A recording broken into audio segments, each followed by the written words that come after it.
Hi, this is Balindu Pratap Singh. Class 9th के mathematics के एक और नई क्लास में आप सभी का स्वागत है। एक और नए लेक्चर में आप सभी का स्वागत है। चलिए क्लास को शुरू कर लेते हैं। जैसा कि आपको स्क्रीन पे दिख रहा है, हेडिंग दिख रही होगी, बहुपद की घात यानी कि डिग्री ऑफ अ पॉलिनोमियल। तो हमें डिग्री ऑफ अ पॉलिनोमियल पढ़ना है। देखिए, बहुपद जो है वो मेन टाइप से दो तरह के हो सकते हैं।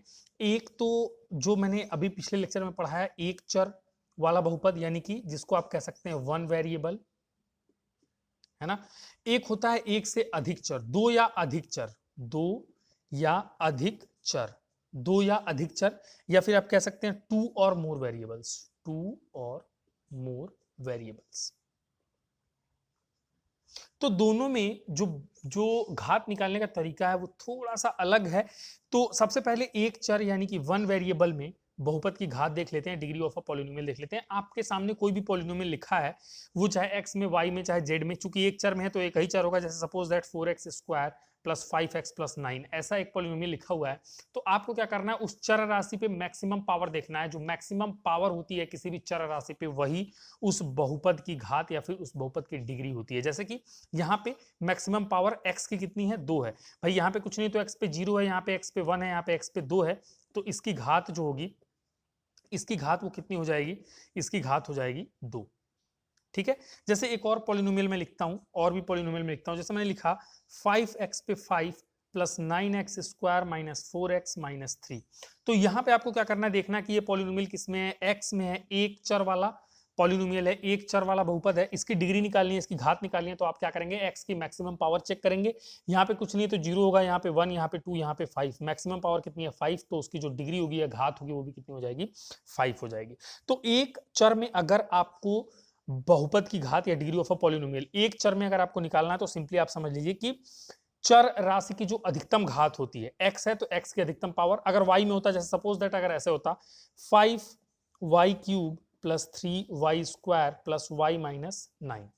चूंकि ये किसमें है, ये y में एक पॉलिनोमियल है, एक चर में है, एक ही चर है, एक ही वेरिएबल है y। तो y की जो मैक्सिमम पावर होगी, यहाँ पे मैक्सिमम पावर 3, तो इस पॉलिनोमियल की घात भी कितनी हो जाएगी, 3 हो जाएगी। तो उम्मीद करता हूं आप समझ पा रहे होंगे यहाँ से चीजों को। बहुत सारे ऐसे डिफिकल्ट वाले, जैसे सपोज दैट ऐसे लिखा हो 4/3 plus 3/5 x minus 5x square plus half x cube, है ना। तो आपसे पूछा जाए इसका आप डिग्री बताइए, तो आप क्या करोगे, आप देखोगे कि पहली बात तो ये पॉलिनोमियल है कि नहीं है, क्योंकि इनसे तो मतलब नहीं है x की पावर से। x की पावर 1, x की पावर 2, x की पावर 3, मैक्सिमम पावर 3। तो इसकी भी डिग्री या घात कितनी आ जाएगी, 3 आ जाएगी। तो सिंपल है, आप यहां से निकाल सकते हैं एक चर वाली की अगर बात की जाए। और अगर दो या अधिक वेरिएबल्स हैं, तो उसमें क्या करना होता है स्टूडेंट्स, की जहां पे भी दो या अधिक वेरिएबल्स हैं उसमें उनकी मैक्सिमम पावर को चेक करना होता है। जैसे एग्जांपल के थ्रू समझते हैं। दिखेगा, अभी लिखने की जरूरत नहीं है, मैं आपको नोट्स दूंगा, आराम से लिखेगा। पहले आप चीजों को समझिए। सपोज दैट एक पॉलिनोमियल है आपके पास 3x cube minus 7x square Y square plus 9, ऐसा करके एक पॉलिनोमियल है। अब इसमें आप देखेंगे यहाँ पे तो x है, यहाँ पे x भी और y भी है, यानी कि वेरिएबल कितने हो गए, दो हो गए। तो दो या अधिक वेरिएबल्स हो गए। अब अगर आपको डिग्री निकालना है, अगर आपको घात निकालना है, तो आपको क्या करना है, आपको यहाँ पे भी सभी चर राशियों को मिला के मैक्सिमम पावर, मतलब जैसे यहाँ पे x है, यहाँ पे एक्स वाई दोनों है, तो आप दोनों को मिला के देखिए, जहां पे मैक्सिमम पावर मिल जाए वही उसकी घात है। जैसे यहाँ पे x की मैक्सिमम पावर 3 है, यहाँ पे x की 2 है और y की भी कितनी है, 2 है। तो यहाँ पे दोनों को मिला के 4 है, मैक्सिमम पावर 4 है ना। तो इसकी जो डिग्री होगी, इसकी जो घात होगी वो कितनी कही जाएगी, 4 कही जाएगी। ठीक है। जैसे एक और एग्जाम्पल आप ऐसे समझ सकते हैं, जैसे 8a cube b minus 4ab plus √2, ऐसे लिखा है। ये दो चर राशि में एक पॉलिनोमियल है, ए और बी में, ए और बी में वेरिएबल कितने हैं, दो हैं। पॉलिनोमियल तो है ही। अब इसका अगर डिग्री पूछा जाए तो आपको मैक्सिमम पावर, जैसे ए की पावर मैंने मान लो 8 लिखा हुआ है, 8 ए की power 8 B minus 4ab plus √2। तो यहां पे भी आप देखेंगे, यहाँ पे ए की पावर 1 धन बी की पावर 1 मिला के 2। यहाँ पे देखेंगे ए की पावर 8 प्लस बी की पावर कुछ नहीं है, तो 1 8 1 मिला के 9। तो मैक्सिमम 9 है, तो मैक्सिमम पावर कितना हो जाएगा, 9 हो जाएगा। यानी कि इस एक एक पद का, जैसे ये एक टर्म है, इस टर्म में आपने देखा जो जितने भी चर थे उनकी पावर्स देखी, फिर अलग वाले टर्म को उठाइए, उसमें मैक्सिमम पावर, कोई और टर्म होता तो उसको उठाते। पूरे टर्म में, एक टर्म में जितना जो चर राशि होगी उसकी जो मैक्सिमम पावर होगी वही उसका क्या कहलाएगा, डिग्री कहलाएगा, उस बहुपद की घात कहलाएगा। तो उम्मीद करता हूं आप समझ पाए होंगे। यानी कि अगर एक चर वाला बहुपद है, एक चर वाला बहुपद है तो उस वेरिएबल का मैक्सिमम पावर अगर x में है तो x का मैक्सिमम पावर y में है तो y का मैक्सिमम पावर z में है तो z का मैक्सिमम पावर। अगर एक से ज्यादा, दो या दो से अधिक है, मतलब दो हैं या दो से अधिक वेरिएबल हैं, तो जितने भी हैं x y z अगर तीनों हैं तो तीनों को मिला के जहां पे भी मैक्सिमम पावर है वही उसका डिग्री हो जाएगा। तीनों को मिला के अगर ए बी सी में है तो तीनों को मिला के, अगर ए बी में है तो दोनों को मिला के जहां पे मैक्सिमम पावर है वही मैक्सिमम पावर उसका क्या हो जाएगा, उसका डिग्री या फिर उसका घात हो जाएगा। तो उम्मीद करता हूं आप समझ पाए होंगे। काम करता हूं मैं आपको इसका साफ सुथरा एक नोट्स दे देता हूं एग्जांपल्स के साथ, आप उसको लिख लीजिएगा ताकि आपको रिवीजन में आसानी हो। चलिए स्टूडेंट्स, तो एक अच्छा सा नोट्स आपके सामने यहाँ पे डाला है मैंने, ठीक है। ये नोट्स का पूरा मैंने लिख के यहाँ पे आपको दिया हुआ है, ये आपको पूरा लिखना है। उसके पहले थोड़ा सा नीचे एक नोट पॉइंट है, यहाँ पे देखिएगा, यहाँ पे नीचे एक नोट पॉइंट है, इस पे फोकस करिएगा। नोट पॉइंट में लिखा हुआ अचर बहुपद की घात बराबर 0। कोई भी अचर बहुपद है, अचर बहुपद मीन्स कि कोई कांस्टेंट हो, उसके साथ कोई वेरिएबल ना हो, जैसे कि 5, जैसे कि 8 लिख के छोड़ दिया, जैसे कि 100 लिख के छोड़ दिया, इसके साथ कोई ना कोई कोई वेरिएबल नहीं है, कोई चर राशि नहीं है, कोई वेरिएबल नहीं है। अगर वेरिएबल नहीं है तो आप जैसे 100 लिखा है, कुछ नहीं है, तो आप इसके x के घाते 0 का गुणा कर सकते हैं, क्योंकि समथिंग की पावर 0 1 होता है। संख्या पद्धति अगर आपने नहीं पढ़ा है, मैं बार बार हर एक लेक्चर में बच्चों को समझा रहा हूं, जाके पढ़ो। पूरा वीडियो मैंने दिया हुआ है, पूरा लेक्चर लिया हुआ है इतना अच्छे से, ये सारे कॉन्सेप्ट आपको आने चाहिए भाई। किसी भी संख्या कुछ भी हो, उसकी पावर 0 कर दिया, उसका मान 1 हो जाता है। तो x की पावर 0 बराबर 1 हो जाता है। 100 में 1 से गुणा करते हो तो 100 हो जाता है। यानी कि जब कभी कोई नंबर लिखा हो, जैसे लिखा हो 50, तो इसके पास कुछ नहीं है तो आप x की घाते 0 लिख सकते हो। x की मैक्सिमम पावर यहाँ पे क्या है, 0 है। तो इसीलिए हम कह रहे हैं कि अचर बहुपद की घात हमेशा कितनी होती है, 0 होती है। अचर बहुपद की घात बराबर कितना होता है, 0। अचर बहुपद की घात बराबर कितना, 0। जैसे एग्जाम्पल हमने लिखा 5, अब 5 का हमें घात निकालना है, तो इस 5 के साथ यहाँ पे देखिए, 5 के साथ आप कुछ नहीं तो x की घाते 0 लिखेंगे तो x की घाते 0 1 हो जाए। कुछ किसी भी चीज की पावर 0 1 होता है, 5 करने पर फर्क तो पड़ेगा नहीं। अब यहाँ पे x की मैक्सिमम पावर कितनी है, 0, तो वही उसका घात हो जाएगा। इसीलिए नोट पॉइंट में आपको समझाया गया अचर बहुपद की घात कितनी होती है, 0 होती है। एग्जाम्पल के तौर पर यहाँ पे भी आपको दिखाया गया है। बाकी ये तो पूरा मैं पढ़ा चुका हूँ, बस आपको एक अच्छा सा नोट्स मैंने दिया हुआ है ताकि आप चीजों को रिवाइज कर सके, ठीक है। तो फटाफट से अभी आप इसको लिखना शुरू कर दीजिए। ये कॉर्नर में जो भी लिखा हुआ है, ये फालतू चीज, इसको मैं इरेज कर देता हूँ। ये तो मैंने समझाया था। चलिए अब साफ सुथरा नोट्स आपके सामने है, बिल्कुल साफ साफ अच्छे से कॉपी में लिखिए इसको, नोट्स को, फिर आगे चलते हैं। एक और छोटी सी बात मैं आपको बताते चलता हूं। एक बहुपद होता है जिसको शून्य बहुपद नाम दिया गया है, शून्य बहुपद, है ना, शून्य बहुपद। तो स्टूडेंट्स, ये शून्य बहुपद मतलब एक ऐसा बहुपद, जैसा कि नाम खुद ही बता रहा है, शून्य, जिसमें कुछ हो ही ना, कुछ भी ना हो। अचर बहुपद मींस जिसमें कुछ हो, जैसे 5, जैसे 10, अचर राशियां, केवल अचर राशियां हो वो अचर बहुपद है। लेकिन शून्य बहुपद जिसमें कुछ हो ही ना, तो जिसमें कुछ हो ही ना हम क्या लिखें, हम शून्य लिख के छोड़ दें कि हम क्या लिखें, मतलब इसको परिभाषित नहीं किया जा सकता है। शून्य बहुपद मींस जिसमें कुछ ना हो, 0, कुछ हो ही ना, ठीक है। तो शून्य बहुपद परिभाषित नहीं कर सकते। इसी तरह से अगर शून्य बहुपद की घात कोई पूछे कि क्या होता है, तो आप यही कहोगे कि उसको परिभाषित नहीं किया जा सकता है। तो एक नोट पॉइंट आपको लिखना पड़ेगा, मैं लिख के देता हूं। चलिए, तो एक लाइन आपके स्क्रीन पे दिख रहा है नोट पॉइंट में कि एक शून्य बहुपद की घात परिभाषित नहीं होती, क्योंकि उसमें कुछ होता ही नहीं है। हम 0 में क्या x की पावर 0 गुणा करें, क्या करें, मतलब मैथमेटिक्स में वो डिफाइन नहीं किया जा सकता है। शून्य बहुपद मतलब जिसमें कुछ ना हो, एकदम से खाली हो, ठीक है। तो उसकी घात वो भी परिभाषित नहीं किया जा सकता है। तो इसीलिए एक नोट पॉइंट आपको ध्यान रखना है कि एक शून्य बहुपद की घात परिभाषित नहीं होती। जल्दी से लिखिए, जल्दी से आगे चलते हैं। कुछ एक सवाल लिखते हैं और फिर हम चेक करते हैं कि उन बहुपदों की घात कितनी है, क्योंकि आपको घात निकालने आना चाहिए। तो फटाफट से मैं कुछ एक एग्जाम्पल्स यहाँ पे लिखूंगा और उसकी घात हम लोग साथ में मिलकर निकालेंगे और उसके बाद फिर आगे बढ़ेंगे, ठीक है। चलिए स्टूडेंट्स, तो जल्दी जल्दी पावर्स निकालते हैं, डिग्री, सॉरी पावर्स नहीं, डिग्री, मैक्सिमम पावर यानी कि डिग्री घात निकालेंगे, ठीक है। क्वेश्चन आपके सामने दिख रहा होगा, निम्न बहुपदों की घात बताइए, ठीक है। निम्न बहुपदों की घात बताइए। पहला देखो यहाँ पे ध्यान से, यहाँ पे x में ये बहुपद है, तो यहाँ पे x की मैक्सिमम पावर 1, यहाँ पे x की पावर यहाँ पे 1, यहाँ पे 2, मैक्सिमम पावर कितनी, 2। मैक्सिमम पावर इसके पास है, x की पावर मैक्सिमम कितनी है, 2 है, तो घात कितनी निकल के आ जाएगी, यहाँ पे घात कितनी निकल के आ जाएगी, 2, ठीक है। यहां पे आइए, देखिए y है, यहाँ पे वेरिएबल्स को देखिए, बस चर राशि को, y, और यहाँ पे x और y दोनों है। तो यहाँ पे y की पावर मैक्सिमम 1 है, यहाँ पे y पे 2 है और x पे कुछ नहीं है, तो 1 है, 2 1 मिला के 3, 3 मैक्सिमम है, तो इसकी घात भी कितनी हो जाएगी, 3 हो जाएगी। यहाँ पे देखिए एक वेरिएबल m है, एक वेरिएबल m और n, यानी कि ये 2 वेरिएबल वाला पॉलिनोमियल है, 2 वेरिएबल वाला, 2 चर राशि वाला बहुपद है। तो यहाँ पे m की पावर 1, यहाँ पे m की पावर 1 और n की पावर 2 है, तो 2 1 मिला के 3 मैक्सिमम, तो इसकी भी घात कितनी हो जाएगी, 3 हो जाएगी। उम्मीद करता हूँ आप समझ पा रहे होंगे, अभी थोड़ी देर पहले मैंने आपको सब कुछ एक्सप्लेन किया हुआ है। यहाँ पे देखिए z वेरिएबल क्या है, z की पावर कुछ नहीं है, तो 1 तो है ही, भाई कुछ नहीं है, जेड की पावर 1, तो यहाँ पे मैक्सिमम पावर 1, तो इसका घात भी कितना हो जाएगा, 1 हो जाएगा। 4, इसके पास कुछ नहीं है, तो 4 गुणे एक्स की पावर 0 होगी, एक्स पे मैक्सिमम पावर 0, तो इसकी घात बराबर कितनी हो जाएगी, 0 हो जाएगी। ठीक है, तो उम्मीद करता हूं ये सवाल आपको समझ में आए होंगे। फटाफट से इसको आप लिख लीजिए, जैसे मैंने लगाया आप भी लगा लीजिए। और इसके बाद आगे बढ़ते हैं, पढ़ते हैं बहुपदों का वर्गीकरण यानी कि क्लासिफिकेशन ऑफ पॉलिनोमियल्स। चलिए तो आगे चलते हैं, बहुपदों का वर्गीकरण पढ़ लेते हैं। इंग्लिश में क्लासिफिकेशन ऑफ पॉलिनोमियल्स, बहुपद कितने प्रकार के होते हैं, क्लासिफिकेशन करेंगे, उसका वर्गीकरण करेंगे।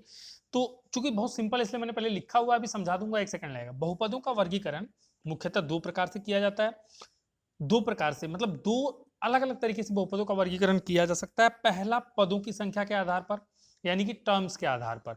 टर्म्स क्या होते थे, थोड़ी देर पहले नहीं, मैंने कल के लेक्चर में साथ पढ़ा था कि प्लस और माइनस के बीच बीच में जितने पृथक अलग अलग जितने भी चीजें होती हैं वो सभी टर्म्स कहलाती हैं। मैंने आपको बताया हुआ है। तो टर्म्स के आधार पे, और दूसरा घात के आधार पे, पावर के आधार पे, जो पावर तो आज ही आपने पढ़ा है। ठीक है, तो 2 अलग अलग तरीकों से हम बहुपदों का वर्गीकरण यानी कि क्लासिफिकेशन ऑफ पॉलिनोमियल्स कर सकते हैं। पहला, पदों की संख्या के आधार पर, पदों की संख्या के आधार पर कि 1 पद है कि 2 पद है कि 3 पद है कि 4 पद है कि 5 पद है। और घात के आधार पर कि घात 0 है कि 1 है कि 2 है कि 3 है कि 4 है कि 5 है। अलग अलग तरह से वर्गीकरण करेंगे, अलग अलग नाम बताएंगे। तो पहला देख लेते हैं, पदों की संख्या के आधार पर, या फिर इंग्लिश में अगर हम इसको समझे तो कह सकते हैं on the basis of number of terms. On the basis of number of terms यानी कि पदों की संख्या के आधार पर। अब पहला इसमें है एक पदीय बहुपद।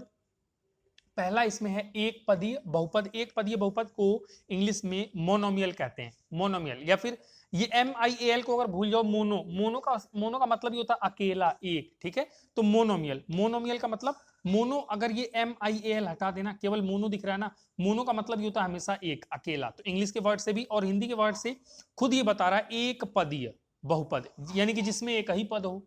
खुद एक्सप्लेन कर रहा है ना आपको, एक पदीय, एक पदीय मींस जिसमें एक ही पद हो। तो मोनोमियल यानी कि मैंने कहा जिसमें एक सिंगल, वही लिखा हुआ है कि जिसमें केवल एक ही पद होता है। जैसे एग्जांपल्स में देख लो, 5x अकेला है, अकेला है ये। ठीक है, 7 अकेला है, 3x स्क्वायर अकेला है, 7x स्क्वायर अकेला है, और 4 अकेला है। ऐसे डिफरेंट एग्जांपल्स हो सकते हैं। दूसरा, द्विपदीय बहुपद। द्विपदीय यानी कि जिसमें कितने पद हो, 2। ठीक है, इंग्लिश में बाइनोमियल, इंग्लिश में क्या कहते हैं इसको, बाइनोमियल कहते हैं। तो बाइनोमियल, अब नोमियल को अगर छोड़ दिया जाए, केवल एक वर्ड यहाँ पे मिलता है बाई। बाई मींस क्या होता है, बाई मींस हमेशा होता है 2। आपको पता होना चाहिए, बाई मींस हमेशा क्या होता है, 2। तो यानी कि यहाँ पे भी दिख रहा है द्विपदीय शब्द, आपको खुद सजेस्ट कर रहा है, आपको रटने की जरूरत नहीं है। आप इसको लर्न करिए, सीखिए, ना कि आप इसको रट जाइए, मेमोराइज मत करिए। ठीक है, द्विपदीय जिसमें 2 पद हो, बाइनोमियल, बाई मींस होता है 2। लिखा भी है कि जिसमें केवल 2 पद होता है, जैसे कि 3 - 5x, एक पद हो गया 3 और एक पद हो गया 5x। जैसे लिखा हुआ 7x स्क्वायर प्लस वाई, एक पद हो गया 7x स्क्वायर, एक पद हो गया y। जैसे लिखा हुआ 7x स्क्वायर प्लस 3y, एक पद हो गया 7x square y, 7x square y, और एक पद हो गया 3y। 2 पद हुए कि नहीं, यहाँ पे ये पूरा मिला के एक पद। देखो, प्लस और माइनस से डिफरेंशिएट करना है, अलग अलग आपको करना है, पृथक करना है। तो प्लस के बाद एक पद ये, प्लस के पहले एक पद यहाँ पे, प्लस के बाद एक पद ये, प्लस के पहले एक पद यहाँ पे, माइनस के बाद एक पद ये, माइनस के बाद 2 पद हैं, यहाँ पे भी एक पद ये, एक पद ये, एक पद ये, एक पद ये। ठीक है, अलग अलग टर्म्स हैं।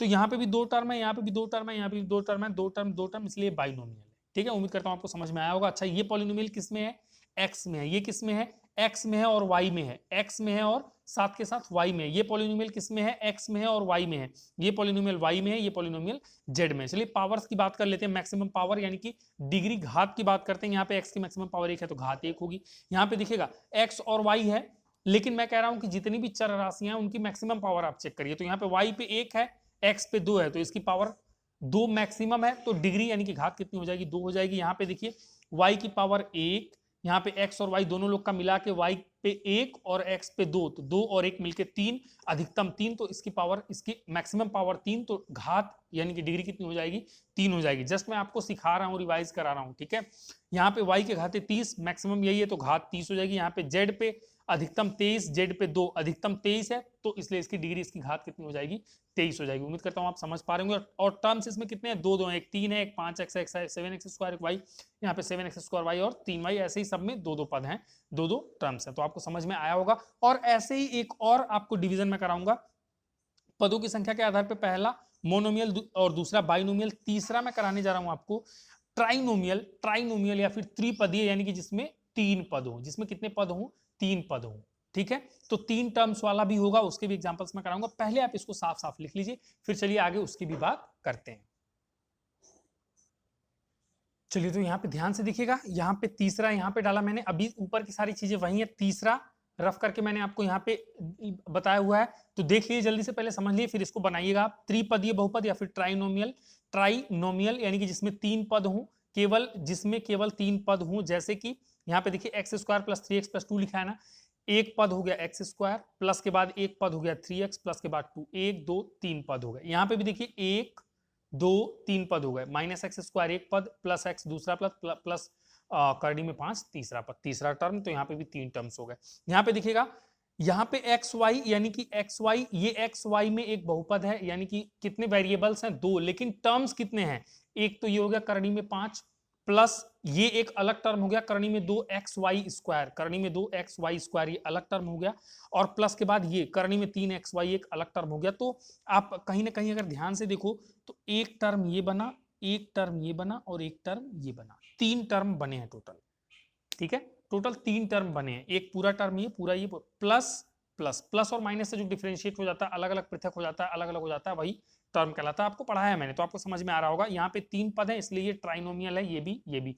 तो ट्राइनोमियल्स मींस जिसमें तीन पद हो। ऐसे ही और भी डिवीजन आप कर सकते हैं जिसमें चार पद हो, चतुर्पदी जिसमें पांच पद हो, पंचपदी, लेकिन आपको करने की जरूरत नहीं है। ये जो पदों की संख्या के आधार पर जो वर्गीकरण है, जो क्लासिफिकेशन हुआ है, वो तीन तक काफी है आपके सिलेबस के हिसाब से। आपको आगे इससे ज्यादा की जरूरत नहीं पड़ेगी, तो केवल तीन को आप याद रखिए, मोनोमियल, बाइनोमियल और ट्राइनोमियल। तो ये भी आप लिख लीजिए जल्दी से, फिर मैं पूरा रफ करता हूं। आगे चलते हैं। अब पदों की संख्या के आधार पर हमने वर्गीकरण सीख लिया, अब हम सीखेंगे घात के आधार पर, ठीक है। तो घात के आधार पर क्या होता है, कैसे होता है डिफरेंशिएशन, क्लासिफिकेशन, वो करते हैं। पहले आप इसको लिखिए, फिर हम आपको आगे ले चलते हैं वहां पे। चलिए आगे चलते हैं। घात के आधार पर यानी कि on the basis of degree, घात के आधार पर यानी कि on the basis of degree देखते हैं कि बहुपद का क्लासिफिकेशन कैसे किया गया, बहुपद का वर्गीकरण कैसे किया गया, ठीक है। बहुपद कितने प्रकार के होते हैं वो चीज यहाँ पे देख लेते हैं। तो घात के आधार पर यानी कि on the basis of degree, पहला जो होता है पहला क्लासिफिकेशन है अचर बहुपद। एक बहुपद जिसका नाम है अचर बहुपद, नाम खुद बता रहा है अचर बहुपद, यानी कि जिसमें केवल अचर राशि हो, बस इतना सिंपली समझो। या फिर आप इंग्लिश में कह सकते हो कांस्टेंट पॉलिनोमियल्स। तो आप यूं समझो कि ऐसा पॉलिनोमियल्स जिसमें केवल कांस्टेंट हो। कांस्टेंट में क्या आते हैं भाई, 1 2 3 4 5 -1 -2 -3 इस तरह के नंबर्स केवल हो, बाकी कोई वेरिएबल ना हो, उसके साथ कोई चर राशि ना हो, अचर बहुपद है। इसलिए मैंने लिख भी दिया है जिसमें केवल अचर पद होता है, जैसे 5। देखो कोई एक्स वाई जेड कोई भी फालतू चीज नहीं है इसमें, मतलब फालतू चीज इन द सेंस कि कोई चर राशि, कोई वेरिएबल नहीं है। यहाँ पे -7 है, 3 है, 2/3 है आदि, ठीक है। केवल कांस्टेंट होगा तो अचर पद, अचर बहुपद कहलाएगा। दूसरा आते हैं रैखिक बहुपद, एक और बहुपद है। घात के आधार पर जब डिवीजन किया जा रहा था तो एक और बहुपद बनाया गया, रैखिक बहुपद। रैखिक बहुपद इंग्लिश में इसको लीनियर पॉलिनोमियल कहते हैं, लीनियर पॉलिनोमियल। रैखिक या फिर लीनियर का मतलब होता है जिसमें चर राशि की मैक्सिमम पावर 1 हो, जिसमें चर राशि की मैक्सिमम पावर 1 हो। वही चीज मैंने लिखा भी है, जिसमें चर राशि की अधिकतम घात 1 हो। रैखिक मींस एक, रैखिक मींस हमेशा याद रखो, लीनियर मतलब भी होता है कहीं ना कहीं, लीनियर तो नहीं लेकिन रैखिक का मतलब एक होता है। रैखिक एक सीधी रेखा, वैसे तो रैखिक का मतलब होता है सीधी रेखा, लीनियर या फिर इसका मैथमेटिकल मीनिंग निकालें तो एक से भी समझ में आता है कि वो रैखिक है, ठीक है। एक जहां पे भी हो जिसमें चर राशि की अधिकतम घात 1 हो, जैसे कि उसके एग्जांपल्स में आप देख लो x+5, इसमें ये x में एक पॉलिनोमियल है, ये किसमें पॉलिनोमियल है, x में एक पॉलिनोमियल है, और उसकी मैक्सिमम पावर कितनी है, मैक्सिमम पावर यहाँ पे कितनी है, 1 है। तो 1 है और मैक्सिमम पावर 1 है, इसीलिए ये लीनियर है। यहाँ पे 7y-3, ये y में एक पॉलिनोमियल है, ये किसमें पॉलिनोमियल है, ये y में, और y की मैक्सिमम पावर यहाँ पे कितनी है, 1 है, इसलिए ये एक लीनियर पॉलिनोमियल है। 5z + √7 ये भी एक पॉलिनोमियल है, z में z की मैक्सिमम पावर 1 है, तो इसलिए ये भी एक कौन सा पॉलिनोमियल हो गया, लीनियर पॉलिनोमियल हो गया। अब इसमें एक चीज और देख लो, ध्यान दोगे तो जितने भी आपके रैखिक बहुपद या फिर लीनियर पॉलिनोमियल हैं, इसमें आप ध्यान से देखना, इसमें टर्म्स कितने हैं। एक टर्म तो ये है, एक टर्म ये है, एक टर्म ये है, यानी टोटल टर्म कितने हैं? 2 हैं। यहाँ पे भी एक टर्म ये है, एक टर्म, टोटल टर्म्स कितने हैं? 2 हैं। यहाँ पे भी टोटल टर्म्स कितने हैं? 2 हैं। यानी कि एक चीज हमें समझ में आता है कि रैखिक बहुपद यानी कि लीनियर पॉलिनोमियल जब भी हम लिखते हैं उसमें मैक्सिमम टर्म्स कितने होते हैं? मैक्सिमम टर्म्स 2 होते हैं। मैक्सिमम टर्म्स कितने हो जाते हैं? 2 हो जाते हैं, 2 हो जाते हैं, साफ साफ आपको दिख रहा है, ठीक है। तो इसलिए अगर इसका हम लोग जनरल फॉर्म लिखें, जनरल फॉर्म लिखें या फिर मानक रूप, जिसको इंग्लिश में आप जनरल फॉर्म कहते हैं, जनरल फॉर्म कहते हैं किसका? रैखिक बहुपद का, लीनियर पॉलिनोमियल का, तो वो हमेशा होगा किसमें? ax प्लस बी के फॉर्म में। किसमें होगा?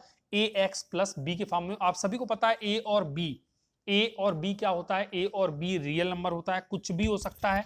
बस हाँ, एक चीज जरूरी कंडीशन ये है कि a नॉट इक्वल्स टू 0 होना चाहिए, क्योंकि a अगर 0 हो गया तो ये पूरा 0 हो जाएगा। x में किसी भी चीज से गुणा, 0 से गुणा, 0 में किसी भी चीज से गुणा करोगे, अगर सपोज दैट a 0 हो गया तो 0 में किसी भी चीज से गुणा करोगे पूरा 0 हो जाएगा, ये खत्म हो जाएगा, पूरा खत्म हो गया, बचा केवल b। तो ये तो एक अचर पद है ना, तो ये तो अचर बहुपद हो जाएगा। इसको रैखिक अगर रहना है तो a का कुछ ना कुछ मान होना जरूरी है, इसीलिए मैं आपको समझा रहा हूं कि a नॉट इक्वल्स टू 0 का कंडीशन यहाँ पे बहुत जरूरी है। a 0 नहीं हो सकता, a और b आपको पता है अचर राशियां कुछ भी हो सकती हैं, और x आपको पता है कि ये एक वेरिएबल है, ठीक है। तो इसका अगर मानक रूप या जनरल फॉर्म पूछा जाए रैखिक बहुपद लीनियर पॉलिनोमियल का, तो आप हमेशा बताओगे ax plus B, ax plus B, जहां पे a नॉट इक्वल्स टू 0 है, क्यों है वो भी आपको पता चल गया है, ठीक है। तो उम्मीद करता हूं आपको ये समझ में आया होगा। लीनियर पॉलिनोमियल्स के एग्जांपल्स आपको देखिए, x प्लस 5, x पे मैक्सिमम पावर 1, y पे मैक्सिमम पावर 1, z पे मैक्सिमम पावर 1, मैक्सिमम पावर 1 है तो रैखिक है, और 2 टर्म है तो इसलिए मानक रूप इसका इसी फॉर्म में आपको हमेशा ही मिलेगा ax प्लस बी में। देखो ना, ax plus B, ax plus B, अलग बात है कि प्लस बी की जगह पे -3 है, ax प्लस बी, a की जगह पे कुछ नहीं है तो 1 है, ठीक है। तो ये एक जनरल फॉर्म मानक रूप इसका ही आपको समझ में आ रहा होगा। देखिए चीजों को अगर आपसे केवल सवाल लगवाया जाए ना, अगर आपको पॉलिनोमियल के सवाल सीधे प्रश्नावली 2.1 उठाया गया और चुपचाप सवाल लगवाना शुरू, बोला बेटा सवाल लगाओ, देखो ऐसे ऐसे लगता है, आपको वो रटाया जाता है, आपको वो जबरदस्ती मतलब रटाया जाता है, आपको सिखाया नहीं जाता है। लर्न करने का मतलब है आप पूरे के पूरे कॉन्सेप्ट को समझो, थ्योरीज को समझो, क्या चीजें कहाँ से, क्या उसका बेस है, मैथमेटिक्स क्यों पढ़ रहे हैं, कहाँ से आया, मतलब क्या चीज है, एक्चुअल पॉलिनोमियल क्या है, पॉलिनोमियल्स के क्या क्या पॉलिनोमियल्स में क्या क्या जरूरी चीजें हैं, ये सब आप बेसिक से जानोगे तो सवाल तो कोई भी लगा लेगा। सवाल यहाँ पे कोई भी रट के लगा लेगा, लेकिन जब वो बोर्ड के एग्जाम में बैठता है और इवन जब वो किसी कंपटीशन में बैठता है वो लड़का फेल कर जाता है। प्रश्नावली 2.1 बहुत सारे बच्चे लगा लेंगे पॉलिनोमियल्स का सवाल रट रट के, क्योंकि बहुत सारे टीचर क्या करते हैं, चैप्टर को उठाए, वो सवाल लिखा, बोला ऐसे लगेगा, फिर एक सवाल फिर दिया उसी टाइप का, बोला अब तुम लगाओ, फिर एक सवाल लगाया, देखो ऐसे लगेगा। वो तो रटाना हो गया ना, आप चीजों को रट रहे हो, आप चीजों को लर्न नहीं कर रहे हो, सीख नहीं रहे हो। सीखा हुआ जीवन भर नहीं भूलता है, रटा हुआ कुछ ही पल में, 1 घंटे 2 घंटे, 1 दिन 2 दिन में पक्का भूल जाएगा। तो यही जब क्लास 9th के बच्चे जो रट रट के एक सवाल लगाते हैं और फिर वो जाते हैं कॉम्पिटिटिव एग्जाम्स में 5 साल 4 साल बाद, इंटरमीडिएट के बाद, फिर वो कहते हैं कि हमसे सवाल नहीं लग रहा है, हमसे तो ये गलत हो गया, हमसे तो वो गलत हो, क्यों? क्योंकि उनका बेसिक वीक हो जाता है। और यहाँ पे हम बेसिक्स पढ़ रहे हैं, इतना डीप में पढ़ रहे हैं, देखो स्लो जरूर चल रहे हैं लेकिन इतना, मतलब धीरे चल रहे हैं लेकिन इतना महत्वपूर्ण चीज पढ़ रहे हैं, इतना इंपॉर्टेंट लेके चल रहे हैं, चीजों को इस हिसाब से लेके चल रहे हैं कि आज नहीं पूरी लाइफ आपको कभी पॉलिनोमियल भूलेगा नहीं, कभी आप कंफ्यूज नहीं करोगे। तो पढ़ाई ऐसी होनी चाहिए, ना कि वैसी कि धड़ाधड़ उठाया सवाल लगाना शुरू किया, बेटा आगे जाके फंस जाओगे, आपसे कंपटीशन में सवाल नहीं लगेंगे, इसकी गारंटी है। और अगर आप इस तरह से पढ़ रहे हो, आपको बेसिक्स क्लियर हैं, तो लॉजिकल सवाल जब भी कंपटीशन में आते हैं तो आप लगा पाओगे, आप वहां पे अच्छा परफॉर्म कर पाओगे। तो इसलिए आपको बिल्कुल एकदम से एक एक चीज घुस के बता रहा हूं मैं। चलिए, तो उम्मीद करता हूं आपको समझ में आया होगा, रैखिक बहुपद आपने समझ लिया होगा, ठीक है। ये इसका मानक रूप और a नॉट इक्वल्स टू 0 आपको समझ में आ गया। अब इसका तीसरा डिवीजन देख लेते हैं। अभी मैं पहले यहाँ पे लिख देता हूं, फिर उसके बाद मैं एक्सप्लेन करता हूं। चलिए, तो फटाफट से इसको भी समझ लीजिए। तीसरा यहाँ पे आ गया द्विघात बहुपद। द्विघात बहुपद है ना, घात के आधार पर वर्गीकरण में तीसरा आ गया द्विघात बहुपद, या इंग्लिश में इसको कहते हैं हम लोग क्वाड्रेटिक पॉलिनोमियल। क्वाड्रेटिक पॉलिनोमियल, यहाँ पे लाइट का थोड़ा सा इशू आ रहा है, मतलब बादल बहुत तेज आ गए हैं और इसकी वजह से थोड़ा सा अंधेरा आ रहा होगा स्क्रीन पे, पर ठीक दिख रहा है, लेकिन हल्का फुल्का आपको इशू हो सकता है, आप देख लीजिएगा।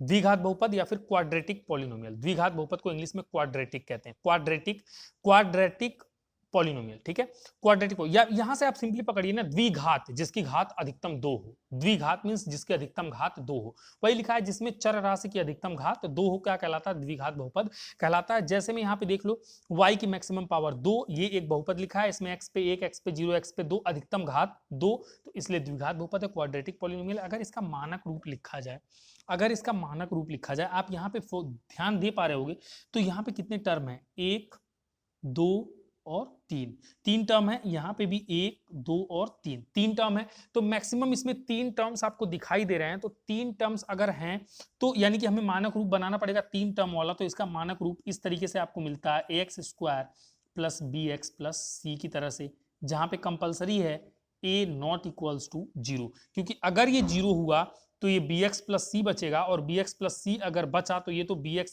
ax प्लस b की तरह से हो जाएगा, ax प्लस b की तरह, ये तो रैखिक हो जाएगा।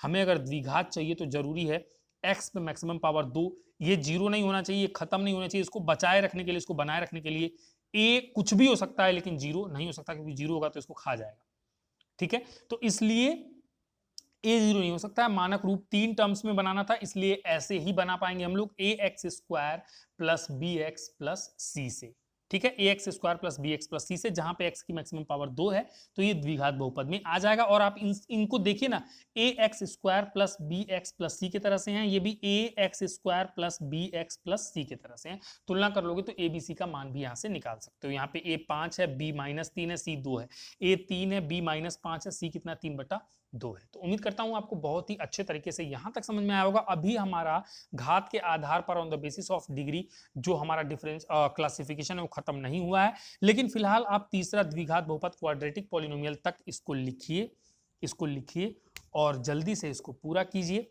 फटाफट इसको साफ साफ आपको लिखना है भाई, साफ साफ लिखना है। और जैसे मैंने बिल्कुल अच्छे से लिखा, हेडिंग डाल के घात के आधार पर on the basis of degree, और इंग्लिश बच्चों पकड़ के चलो, इंग्लिश के वर्ड्स आपको आने जरूरी हैं, क्योंकि इंग्लिश के वर्ड्स अगर आप याद रखोगे तो चाहे बोर्ड कोई सा भी हो, बस लैंग्वेज का फर्क हो सकता है। और मुझे तो कभी नहीं ये लगा कि लैंग्वेज कहीं से कहीं तक कोई बहुत बड़ा इशू रहा है, खास करके हमारे भारतवर्ष में, जहाँ पे ये एक कृषि प्रधान देश भी है, और खास करके भाषा यहाँ पे मैक्सिमम लोगों की क्या है, हिंदी है। आप सभी को भी पता होगा, हिंदी, हिंदुस्तानी, यूपी, बिहार सब हिंदी वाले हैं, तो मैक्सिमम आप हिंदी तो आपको आना ही चाहिए। इंग्लिश अगर आपको आता है बहुत अच्छी बात है, बट इंग्लिश क्या है, एक मामूली लैंग्वेज है, जो कि अगर आप देखो, अंग्रेज का बच्चा क्यों इंग्लिश क्यों साल भर 2 साल 3 साल में क्यों सीख जाता है, क्यों, क्योंकि भाई उसका जन्म सिद्ध मतलब बचपन से ही वो उसी माहौल में रह रहा है। अब भोजपुरी तुम्हें सिखानी पड़ी नहीं, तुम्हें हिंदी भाषा सिखानी पड़ी नहीं, क्योंकि तुम्हारा माहौल वही था, इसलिए तुमने सीख लिया। अगर उस अंग्रेज को आप भोजपुरी सिखाओगे, हिंदी सिखाओगे, तो वो भी नहीं सीख पाएगा, उसको भी दिक्कत होगी। तो ऐसे ही आपको भी होती है। तो इंग्लिश एक लैंग्वेज है, उसको आप हवा मत बनाइए, ठीक है।